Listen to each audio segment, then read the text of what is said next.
Hi everyone, and welcome to today's live IELTS class. My name is Adrian, and I am streaming to you live from the beautiful city of Budapest. I hope everybody is doing great. Hi Saeed, hi Pachu, good to see you in this class as well. Hi Ramandeep, and all others who have just joined in. All right, today we are doing a full IELTS listening exam. With answers, of course. We'll go through it together.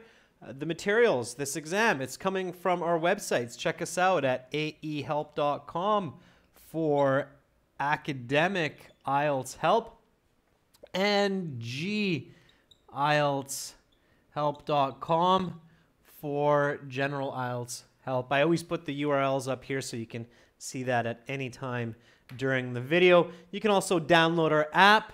Search for Academic IELTS Help in your iTunes or Play Store, and you'll be able to get our app. You can also get our books from Amazon, AE Helps Academic IELTS or GE Helps General IELTS. And if you have questions, just send me an email, Adrian, that's my name, Adrian, at aehelp.com, aehelp.com.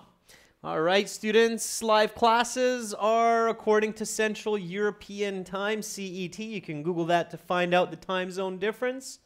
Today, listening strategy and practice. Tomorrow will be a members chat only class. Of course, everybody can watch. So members, I saw there's a couple of you in here. First of all, thank you for being members. You're awesome. And secondly, please send me some requests. It's one of your member perks. You can request that class for whatever you find difficult for the IELTS, so I can schedule that. All right. Let's get into some listening. For that, I'm just going to jump over to my desktop and open up the listening. Give me a moment here. All right. If anybody has any questions about listening, now is a good time to ask while I get us to our appropriate page. And for the audio, you can use our website, of course, for our exams. There's audio not just for the listening, but also for the reading and speaking sections as well. So for those of you who have access to our full course, make sure to check that out. All right? And if some of you have done this listening before on your own or in another live class, don't worry about it. It's good to repeat materials and see where you made mistakes and see where you can improve. Hi, Parth. There's one of our members. All right. So here we go, ladies and gents. I will play the audio. We'll get right into it. Make sure this is our Academic IELTS website. You can join by clicking that big red button. It's absolutely good to do that. You will save yourself time and money at the end of the day. And then you have a My Student account at the top. I'm using my microphone here, my in-ear microphone, and my Bose speaker to play this audio. So if the audio is quiet on your end, please use a headset or turn up the volume on your side. I'm maximum on my side. So this listening test 5 is CD 5, track 1, for those of you that do have access to our websites. I'm going to get right into it, and we're going to do section 1 right away. Make sure that you write your answers on a piece of paper, not in the chat. Please do not write answers in the chat. We will go through the answers together after, so give everybody a fair chance to give their own answers, okay? So on a piece of paper, here we go. 3, 2, 1.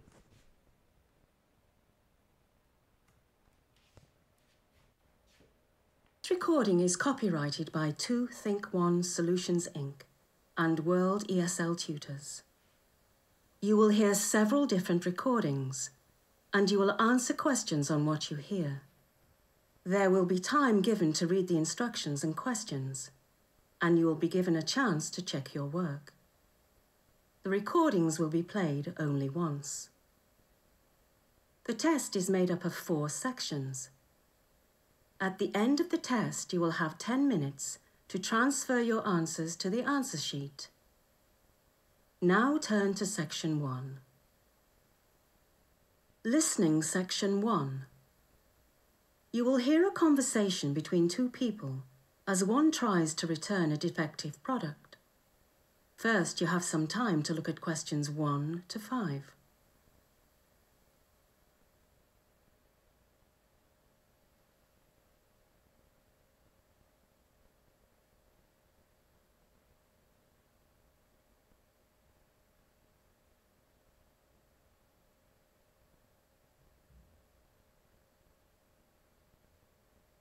You will see that there is an example. This time only, the conversation relating to this question will be played. Good afternoon. I bought a product from your store 1 week ago, and I've been having difficulties getting it to work properly. Of course, sir. Do you have the original receipt from the purchase? The first piece of information I need is the date you purchased the product. Yes, I actually have it right here. I purchased it 8 days ago, on the 6th of July. The 6th of July. Great. The man says he purchased the item on July 6th, so this answer has been indicated for you. Now we shall begin. You should answer the questions as you listen, because you will not hear the recording a second time. Listen carefully and answer questions 1 to 5. Good afternoon. I bought a product from your store 1 week ago, and I've been having difficulties getting it to work properly. Of course, sir. Do you have the original receipt from the purchase? The first piece of information I need is the date you purchased the product. Yes, I actually have it right here. I purchased it 8 days ago, on the 6th of July. The 6th of July. Great. I also need the name of the product as indicated on the receipt. Certainly.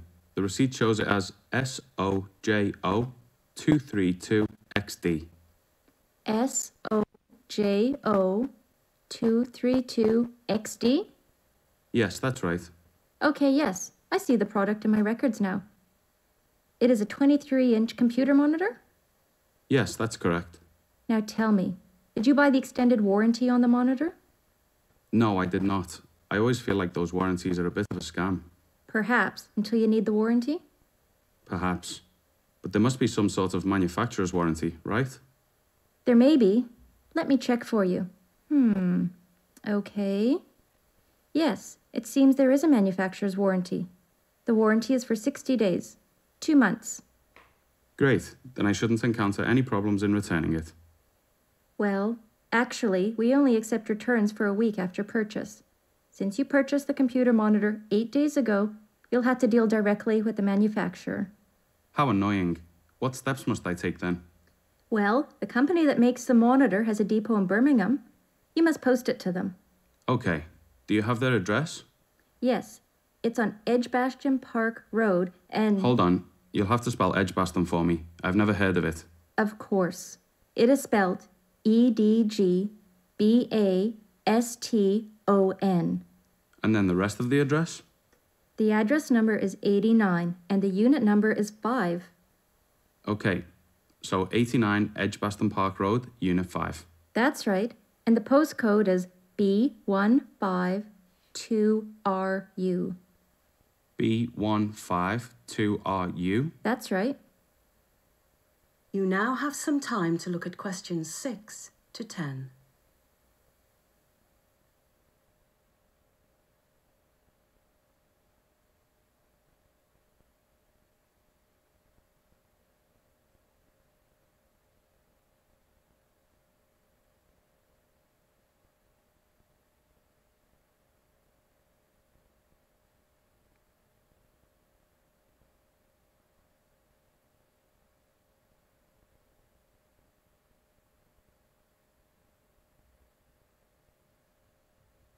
Now listen to the rest of the interview and answer questions 6 to 10. Great. But one concern I have is the cost of posting something as large as a computer monitor. Indeed. Such a product must weigh a few kilos and will certainly set you back some money to post. Let me see if the company takes such a problem into consideration. Well, that would certainly be nice if they did. Yes, it seems they do. They have a program in place where they pay postage for the exchange of goods under manufacturer warranty or product recall. That's great news. What do I have to do to use this service? It's fairly simple. You just call their Birmingham depot and request a prepaid postage voucher. Then you take the item to the post office along with the voucher, and the post office will take care of the rest. Sounds simple enough. Do you have a phone number for the depot in Birmingham? Yes, you can reach them on 0121 496 0633. Oh, and be sure to call during business hours. They're open from 10 in the morning until 6 in the evening. 10 until 6, understood. One final question. What would I have had to do to return the monitor if I had purchased the extended warranty from your store? Well, the process would have been much simpler, sir. You could have simply brought it into the return desk at your local store. We would have given you your choice of a new monitor, your cash back, or store credit in the amount of 110% of the original cost of the item.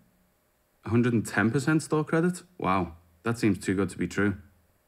Well, company policy is that we want satisfied customers, and when they are not satisfied, we feel the need to compensate them for this in some small measure. Perhaps next time I'll buy the extended warranty.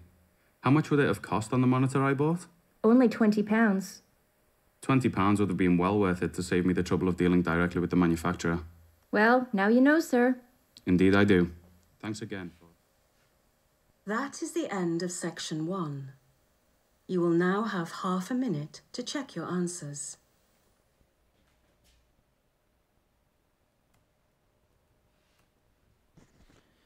All right. So, students, that is a typical section 1. Now, at the beginning, when the instructions were going on, you probably noticed me doing something. What did I do during that 1 minute, actually more, 90-second instruction time? So what did I do in the very beginning when the instructions, this is copyrighted information by 2 Think 1 Solutions Inc. and World ESL Tutors. So all of that instruction time's going on. What did I do? Yeah, Eunice says, I looked through the questions, especially part 3 and 4. Yeah. I looked at the topic of section 2 and section 3 and section 4, especially section 3 and 4, and I got an idea of them. In section 4, I also focused on a specific part of the questions. Did anybody catch which part of section 4 did I focus on? Arcana, if you have 1 wrong answer from 2, if it's just 1 question, you get it wrong. If it's 2 questions, you get 1 wrong. Okay? All right.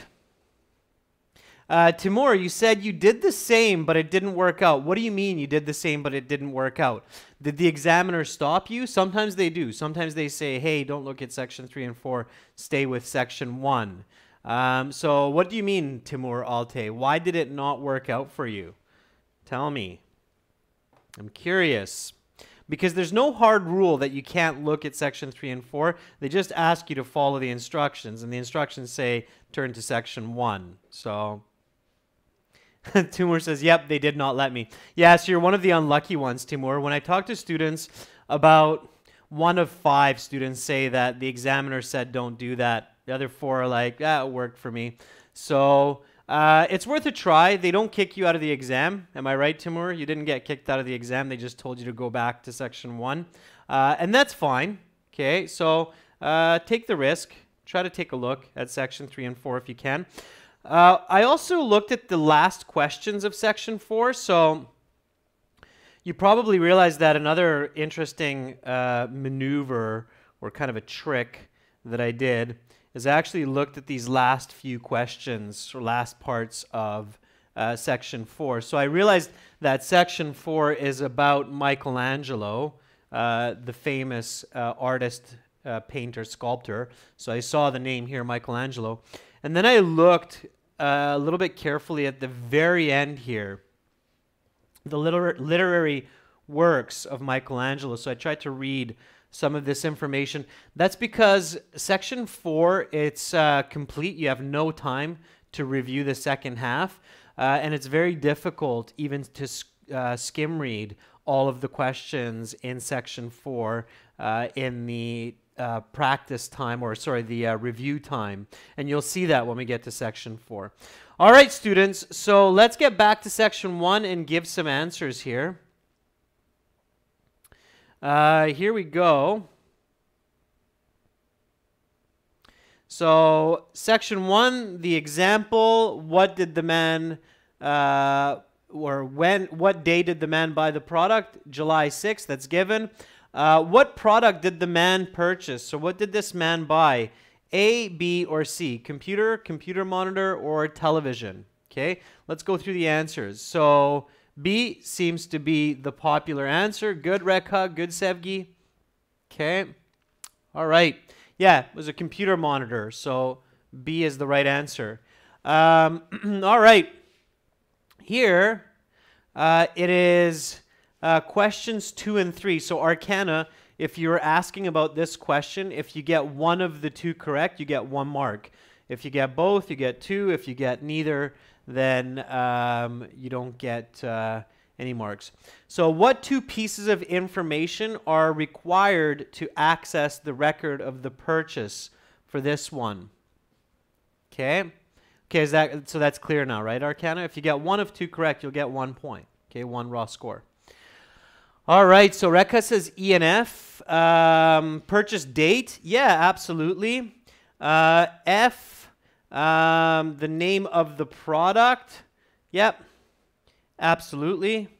That's what the woman's looking for. So purchase date and name of product, not the specific and not the specific name and the specific date. We don't need the serial number, just the purchase date and the name of the product. And you get that from this here because that's what the woman's doing. She's accessing the record, so she looks for the date, she looks for the name, and then she can get the information. So answers for 2 and 3 also come from the example and number 1.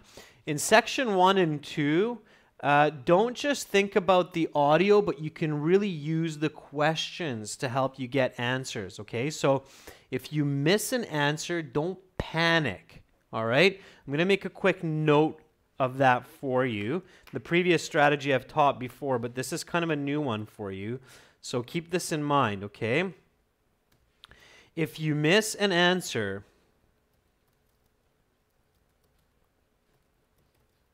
in listening, don't panic. That's the worst, okay?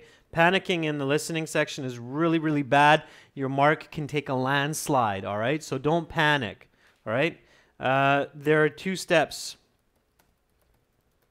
to help you, okay? Number 1, use information from other questions to infer and to solve, okay? And number 2 is use your logic.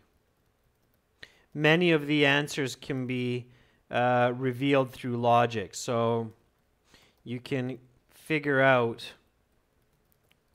many answers from logic. Again, this is especially true for part 1 and part 2. So don't panic. Especially for part 1 and 2, okay? And you can do this in the time you have to transfer your answers to the answer sheet, okay? So you can do it then. All right, so keep that in mind. I'll show you how that works a little bit as we go through the answers, all right? So here, as I showed you, the example and this answer can be used to figure out this answer, that you need the purchase date and the name of the product. All right, so here's a fill in the form type question. So complete the notes below, write no more than 2 words and or a number. Warranty length is 60 days. The woman says that. The woman says, oh, the warranty length is 60 days. So this is how you know where you are in the audio, okay? When you see a form completion like this, then pay attention to this very first piece, because this gives you the location in the audio, okay? So this lets you know where the speaker is, right? So really pay attention to that first piece of information. That will help you. So the man is returning this defective monitor. It can be delivered to the depot location in Birmingham. What's the address? Okay. A lot of you, Rekha, Arcana, Apinav, and many others are saying it's 89 Edge Bastion. It's spelt for you, yes. So the answer is 89 Edge Bastion, one word. Edge Bastion Park Road. And this has to be capital. Okay, if it's a small e, it will be wrong. All right. You can write all capital as well. So it's Edge Bastion. Now, there's no E here, okay? So there's no E. It's not like the word edge. There's no E, and they spell it twice. If you put an E between the G and the B, you will get it wrong, okay? Small e, wrong. Extra E, wrong. Keep that in mind. All right, what's the postcode, students, for the next one, number 5? What is the postcode? B152RU. Shanzai, very nice. B152RU, great. You can make your ones clear by writing them like that. B's are clear, especially for postcodes when you use the capital letter, okay? The U also, make it very clear. Make your letters clear. If it's not clear, you will not get the mark, okay? If you have really ugly chicken scratch writing, I have that especially when I write quickly, then you have to really pay attention to make sure that in IELTS you're using your best penmanship so it's easy for the examiner to figure out what you're doing, all right? You cannot make it a guessing game, all right? Yeah, Maninderjeet, good, okay. So you had a little break to review the rest of the part 1, and then the audio continues. In order to get free delivery on product returns, the customer must telephone the depot and request a prepaid what? Okay, Mandeep, Arcana, Ramandeep. Very good. Harminder, you won't get it because it has to be postage, not posted. Okay? So it has to be correct word form. So it's postage, voucher. Okay? Again, make sure that your V's look like V's, not like U's. Okay? All capitals, yeah, it's okay. Just make sure you don't make spelling mistakes. So postage, voucher. What is the phone number of the depot? You don't have to worry about spaces or dashes. What is the phone number? Okay. Now, YouTube is hiding phone numbers, of course. So don't worry. I'll try to get a few of them to show up here. All right. So several of you are showing 0, 1. Hi, Naveen. 0121496. Let me just write that out. 0121496. I'm going to take the most popular one because I don't remember it off the top of my head, or I don't know it by heart. 0633. Okay. Looks right. Looks like it's the most popular answer among our students, so I'll take that one. And let's keep going with question 8, 9, 10. All right. So really practice listening to numbers and to days of the week, months of the year, because in the official IELTS, I pretty much guarantee that you will have to write months, days of the week, and phone numbers. So you really need to practice listening to these, okay? All right, a little bit more multiple choice here. For how many hours is the depot open each day? So how many hours is this depot open each day? 6 hours, 8 hours, or 10 hours? Okay. B, let's say I didn't catch this. This was a little bit of a math question. It said from 10 till 6, right? That equals 8 hours. So you had to do a little bit of math there. But let's say that I don't catch that. Okay, let's say that I couldn't catch what was being said, or my brain was taking a short time out, which it shouldn't. Then 8 would still be my best guess. Why? Why is 8 hours the best guess? For how long is the deep open? If I had to guess between 6, 8, and 10, why do you think I would guess 8 hours? Yeah, Naveen says, well, generally, in most places around the world, 8 hours is a work day. It's normal working hours. Yeah, so what I'm trying to show you with that question, students, is, again, this really important strategy. And you have to practice this at home when you're getting ready for IELTS, that if you miss an answer, okay, it's very hard to catch every answer from the 40 questions. Don't panic. Don't freak out. Remember, there are two very useful skills and tools that will help you to identify the correct answer. One is information from other questions, and the other one is your logic. Okay. Now, you might not necessarily use that during the listening, and in fact, that could be dangerous because you'll miss the other questions. But don't forget, you have 10 minutes at the end to transfer your answers to the answer sheet. So that's especially when you can apply this strategy. Okay. So just keep that in mind. So apply this strategy in the 10-minute transfer time. 10 minutes is a lot of time to transfer 40 answers to the answer sheet. So you need to use that time wisely.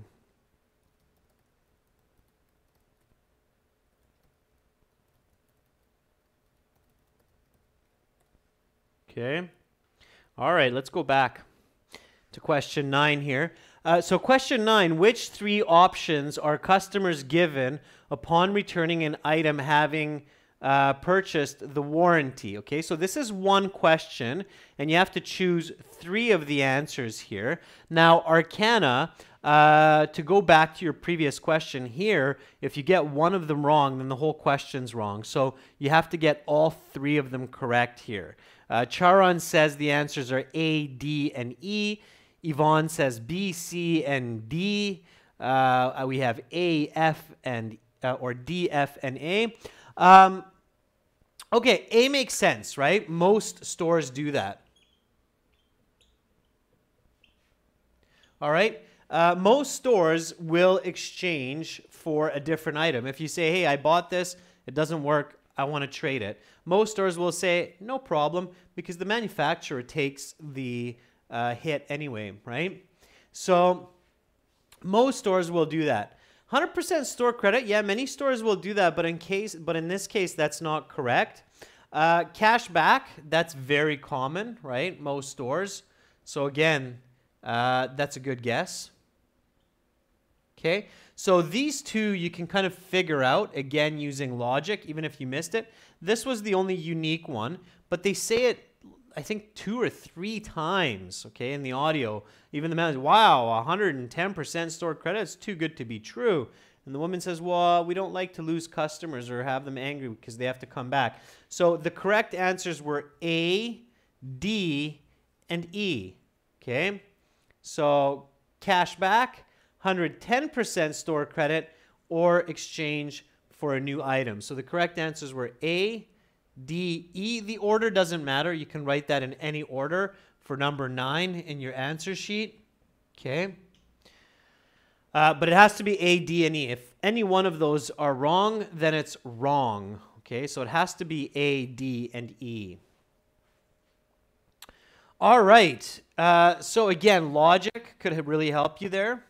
And you do have to catch information when it's repeated several times. 110% store credit. Wow, really? 110% store credit? That sounds too good to be true. So You have to catch that, especially in part 1. All right. Number 10. Choose the correct letter, A, B, or C. It's a multiple choice. The woman mentions an item that costs 20 pounds. What is the item? It's the computer monitor. That's ridiculous. There's no computer monitor today that costs 20 pounds in a store. The extended warranty, manufacturer's warranty. Well, manufacturer's warranty is probably not, so it has to be B. Okay? Why is it not C? So here, logic, even if I miss this one, will help me to solve this. Why is it not a manufacturer's warranty? So why does logic tells me computer monitor is impossible because 20 pounds is too cheap. And logic also tells me that it's probably not. Yeah, Danny from Japan says, well, because that's usually included, right? The manufacturer has to include the warranty. So manufacturer's warranty is included when you buy it. So it's free, shouldn't cost you money. Computer monitors don't cost 20 pounds, so it has to be the extended warranty, right? All right. So, or potentially, Luthfi, there might not be a manufacturer's warranty. These days, that's not common. I've never really seen it, but it's possible. Okay, students, keep this in mind. Logic is your friend. Do the best you can. Here we go with section number 2. Okay. Again, I'm going to play the audio. Students, remember, write your answers on the paper, not in the chat. Don't confuse other students with wrong or right answers. Give them a fair chance to answer on their own. Here we go with section 2. Again, coming from our website at aehelp.com. Battery, 70%. Take some time to look at questions 11 to 16.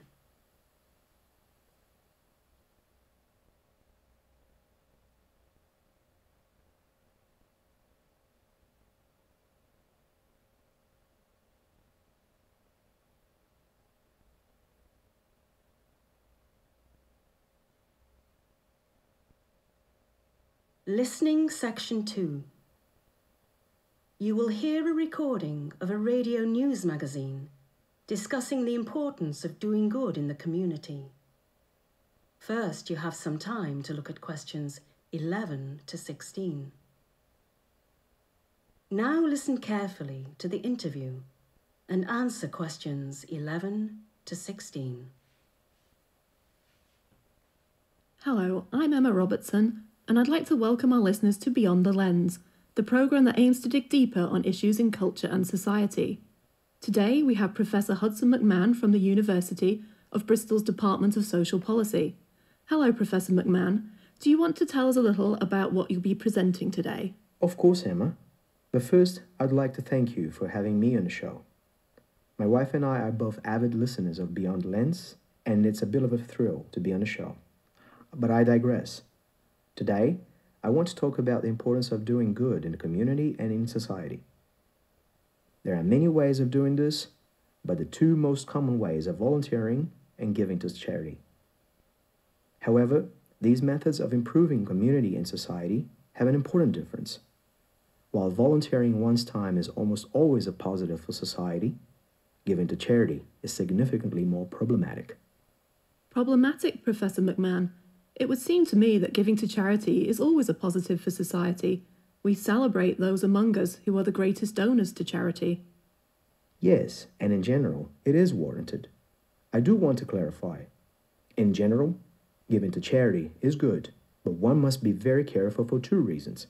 First, some charities do not do sufficient amounts of charitable good per pound. And second, some charities receive too much money that could be spent better on other causes. Let me discuss each of these in turn. This seems to me a rather radical thesis. It seems that way, but I hope to convince you otherwise by the end of the program. Now, getting back to charities. Some charities simply do not give a lot of their received monies to the actual performance of good acts. For instance, Some charities utilize less than 10% of their donations on actual charitable activities. The rest goes to salaries, promotion, and other overhead costs. So for a donation of £100, it may be the case that less than £10 actually goes to helping someone. That sounds terrible, but it still helps people, right? Well, yes, but as charitable givers, we should try and reward those charities who do most good with the least amount of money. By that, I mean that those thinking of donating to charity should do research on a charity before giving to the cause. There are other charities where more than 50% of donations go to the end cause. These charities are much more deserving of your patronage. You now have some time to look at questions 17 to 20.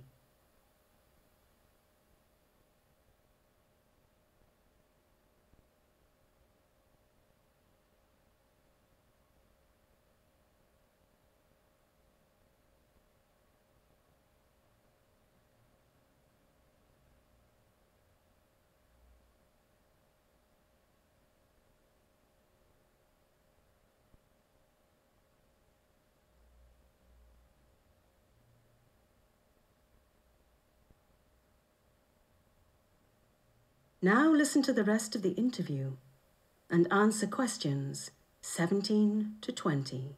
Another reason to be discerning when it comes to your choice of charities is what I call the relative utility of a charitable donation. Let me take a guess here, Professor McMahon. Is the relative utility of a donation how much good it does relative to other donations? That's just about it, Emma. The relative utility of a donation is how much good a donation does per amount spent. For instance, the disease MND, motor neuron disease, was in the news in recent years, and MND charities received a windfall of donations. This sounds all well and good, but there is a problem. Unlike, say, heart disease, MND does not affect very many people. While it would be wonderful to cure the disease, there are better allocations of our limited charity funds. Wait, so you're saying it was bad for people to give to MND charities? Not quite, only that it was suboptimal. Because there is limited supply of money given to charity each year, it is important that it is used at least somewhat optimally. And allocating overwhelming amounts of money to a disease that affects very low percentage of people is extremely suboptimal. That's very interesting, Professor McMahon. So how can our listeners try and optimize their charitable gifts? First of all, don't be caught up in viral social media campaigns. Instead, use such moments to remind yourself of the importance of giving to charity in general, and not just to niche causes with good promotion. And second, do your research. Before you donate, look up how much of a charity's donation go to the actual end goal. Additionally, look up how many people are affected by the charity's end cause. The more people there are affected, and the worse they are affected, the more likely you should be to donate to that cause. It is all about maximizing good in the world.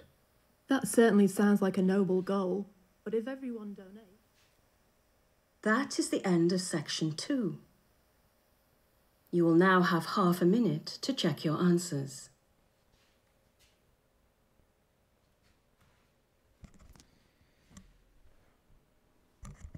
All right, students. So that is a typical section 2. It's an interview. That is between a British accent, the woman's accent, and a New Zealand accent, the man's accent, a Kiwi accent. Again, I can see some of you are a little bit perplexed and say that you didn't catch much of it. But here again, logic can help you quite a bit. Okay, let's go back and do this together. Here we go. Number 11. What is the name of the radio show? They say it twice. The woman says, "Welcome to," and the man says, "Before we get going, I want to say that my wife and I are avid listeners too." So they said it 2 times. Riomar, very good. Just make sure you have the capitals. Beyond the lens. The camera lens and beyond the lens, right? It's a very typical name. That's why it's used in this. So it's beyond the lens. This is a standard speed for the listening. So Lenny Prince, This is absolutely normal speed. They don't slow down. It's natural pace. So careful. If you find the speed fast, you have to practice your listening because this is the speed of IELTS. So name of the show is Beyond the Lens.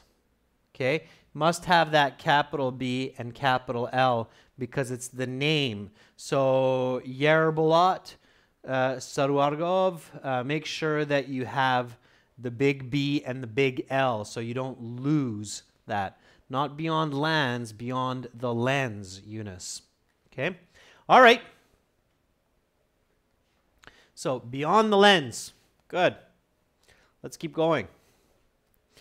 Here, you had to listen carefully and figure out whether it applies to volunteering, applies to charitable giving, or applies to neither. What's the difference between volunteering and charity? When you volunteer, what do you give? Vicky, how do you boost your score from 6.5 to 7.5 in 1 week? It's very, very difficult to do, not impossible. Learn communication strategies. Danny from Japan says volunteering means giving help.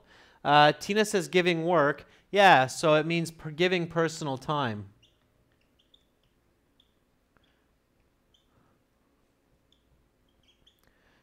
That's right. So when you volunteer, you give your time or you give your work. Sorry, it's the same thing. You give your time and your work. B, applies to charitable giving. When you give to charity, then you donate money, right?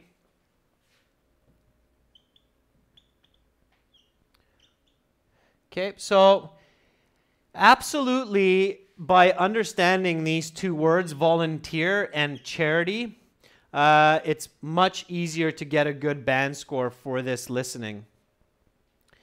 Affects few people, but maybe highly inefficient. A, B, or C? First one. Affects fewer people,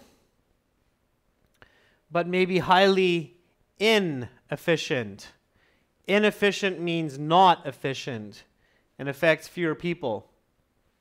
Apina, very good. It's C. It's neither of these two. Okay?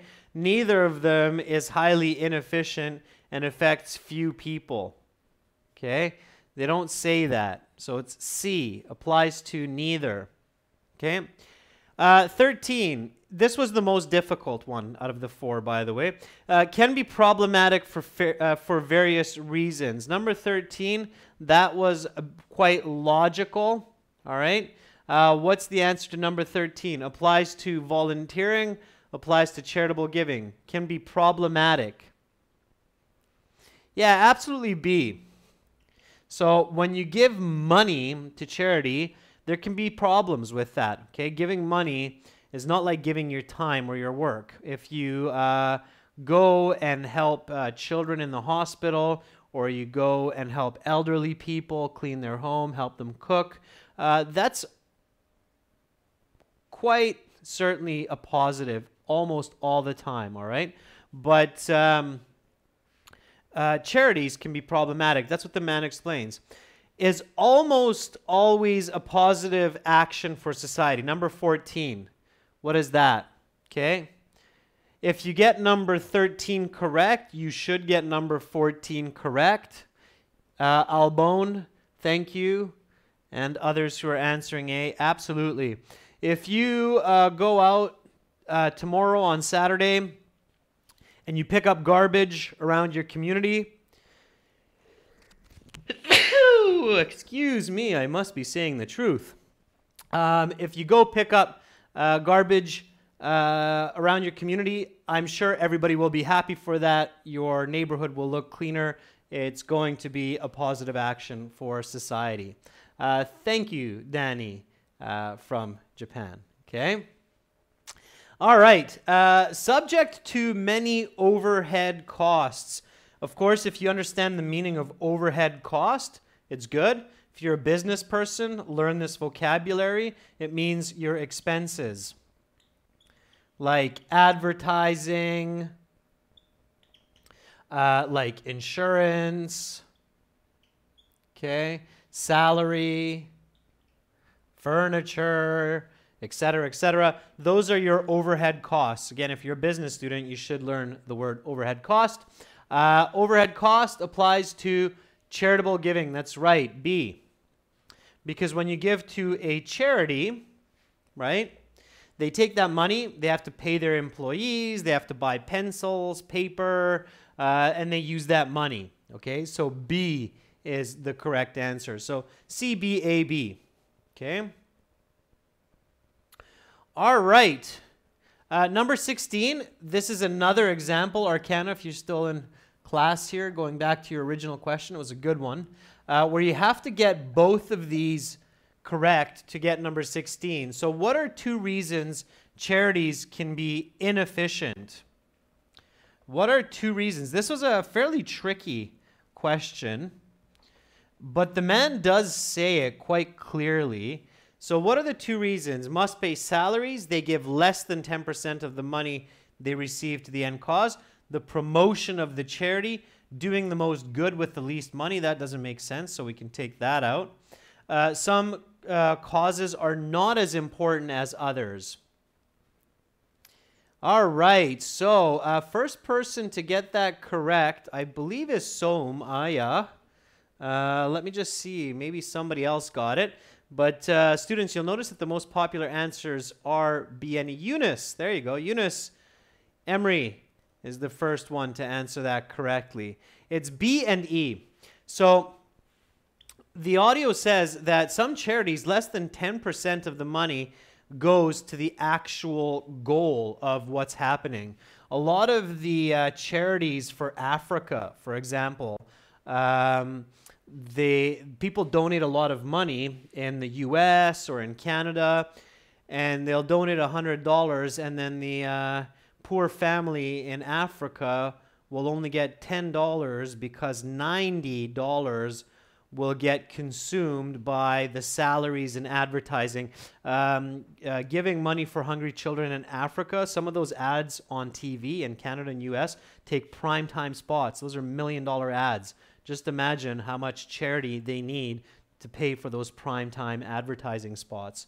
So, yeah, so they give less than 10%. And then E, the man explains that some causes are not as important as others, and so money is being wasted. This one looks like it could be correct, and this one looks like it could be correct, but they're not. Okay? Just because the charity has to pay for advertising or just because they have to pay the salary doesn't mean that they're not efficient. So some charities pay their workers, pay for advertising, but they're still very efficient. They still get 50 or more % of the money to the end goal. Okay? So B and E are the best answers. Quite a tricky question. If you got it, give yourself a good old pat on the back. Good job. All right, that was a tough one. Okay, this was a flow chart. So number 16 was tough, and I think the IELTS people felt that, hey, okay, guys, let's slow down a little bit. Number 16 was a tough one. Let's give a little bit of an easier question here for 17, 18, 19. It's a flow chart. Now, all you had to realize was that this is many people, and this is few people. Okay, versus. So these are compared. Okay. So heart disease affects many people. Wheat disease affects few people. Number 17. You just had to choose the correct answer. Okay. So number 17 is, it's not G, Albone, because cancer is the same as heart disease. Cancer affects many people. Okay, so cancer belongs there. Here it was MND, motor neural disease, right? So the correct answer here has to be F. Okay, MND. It's a disease that does not affect a lot of people. So heart disease, cancer, they're both here. Okay, this is F. All right, effects, and now I kind of gave that one to you, so you should definitely figure out that that's A, affects few people. If you're giving money for research on heart disease, cancer, it affects many people, you're using money well. If you're giving money to charities which affect very few people, like MND, then it may be what use of funds. So MD Tosef Ali correctly says that is an inefficient use of funds. Danny from Japan agrees. Make sure, MD Tosef, that in your answer sheet you put the letter, not the word, because if you put the word, you'll get it wrong, even though it seems correct. Okay? So B. So FAB are the correct answers there. All right, students, let's have a look at the last one, number 20. The speaker gives the answer for number 20 a couple of times, so hopefully you got that. Okay. Number 20, choose the correct letter, A, B, or C. According to the guest, what is the main goal of charitable giving? Doing research, the importance of giving to good causes, maximizing good. What is the goal of giving to charity? The correct answer, he says, in the end, he emphasizes, that's his finishing point. He says, it's all about maximizing good in the world, right? So C, the importance of giving to good causes, sure, but what if they're not actually doing good with the money? So that's why this one's wrong. If I give $1,000 to helping sick children in Africa, that's a good cause, so I'm giving to a good cause, right? Yes.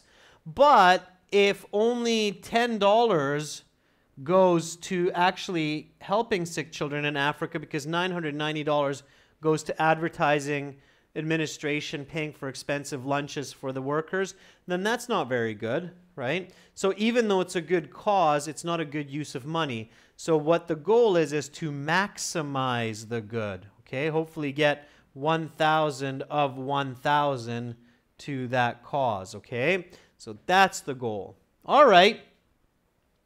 Okay, students, so that is section 1 and section 2. For section 1, section 2, if you're looking for a 7 or higher, you should have at least 15 correct. Okay, so what did you get? What's your band score so far out of 20 for those of you that did section 1 and section 2? So keep this in mind when you're practicing section 1 and section 2, that you should have about 15 from 20. So note, to get band 7 or higher in listening, you should reach a raw score of 15 out of 20 or more in section 1 and 2. Keep that in mind. Okay, so Rec, 16 out of 20, that's good, okay? Sandeep, 16, that's good. Political Hub, 9 out of 20, ay, you have to practice, okay? Eunice, 12 out of 20, yeah, it's 8. If you're dropping 8 in section 1 and 2, you have very little room left for section 3 and 4, and they only get harder, okay? So really focus, all right? You really have to try to get up into the 15. Apina, 15, good. Omar, Al-Najjar, close, okay? 14 out of 20, you're close, all right? Okay, so ideally you're getting at least 15 out of 20. Students, I am out of time for today, so we will have to do section 3 and section 4 next week. I'll make sure I'll schedule the first or second class. Tomorrow we're doing a members chat class, so I'll put it for Wednesday or Thursday of next week, all right? Again, to get this practice exam, to get the rest of this listening, and for lots more help with IELTS, you can also join us at aehelp.com for academic IELTS, gieltshelp.com for general IELTS. The aehelp.com website looks like this once you're in the My Student account. the homepage will look like this.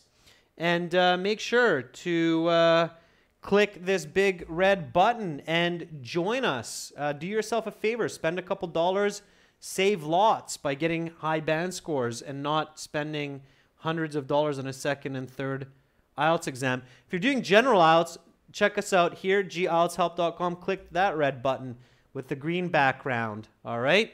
That's it for me for today. Thank you for sticking with it, working hard. Hey, if you want to improve your listening, you got to listen, right? Good job to all of you who did that today. Fantastic. I tip my hat to you. You're very welcome. Don't mind RSP. You're welcome, Rek. Always a pleasure to see you in class. Many thanks to all of you as well. Have a great night. Sweet dreams. If you're getting ready for bed, wake up energized tomorrow. Bye for now, everyone.